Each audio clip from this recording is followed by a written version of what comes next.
7 ஆட்கள் ஒரு வேலையை 52 நாட்களில் முடிப்பார்.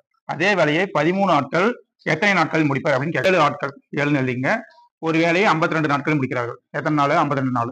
அதே வேலையை 13 ஆட்கள் 13 எழுதிங்க. எத்தனை நாட்கள் முடிப்புன்னு கேட்கறாங்க. இதான் நம்ம கண்டுபிடிக்கணும். கண்டுபிடிக்க வேண்டியதை எக்ஸ்ன்னு வச்சுக்கிறோம். 7 ஆட்கள்ன்றது 13 ஆட்களா மாறிடுச்சு. அப்போ என்ன இருக்கு? ஆட்கள் அதிகரிச்சிருக்கு. ஆட்கள் அதிகரிச்சிருக்கு. அப்போ நாட்கள் வந்து 7 ஆட்களா இருந்தா 52 நாள், 13 நாட்களா இருந்தா ஆட்கள் அதிகரிக்கும் போது நாட்கள் என்ன ஆகும்? குறைஞ்சிடும். கம்மியான நாட்கள்லயே முடிச்சிருவாங்க அந்த வேலையை. அப்ப நாட்கள் என்ன ஆகுது? குறையுது. ஓகேங்களா? அப்ப இது அதிகரிக்குது, இது குறையுது. அப்ப எதிர் விகிதத்துல இருக்குதுங்களா? இப்ப என்ன பண்ணணும்? இதை அப்படியே எழுதணும். 7/13 அப்படியே எழுதிக்கணும். எக்ஸ் ஈக்குவல்ட்டுன்னு போட்டுக்கணும். எக்ஸ் ஈக்குவல்ட்டுன்னு எழுதிக்கணும். 7/13 அப்படியே எழுதிக்கணும். இன்ட்டு இந்த 52 அப்படியே எழுதிங்க. ஓகேங்களா? நேர் விகிதமா இருந்தா தலைகீழா எழுதணும். 13 52 கேன்சல் பண்ணுங்க.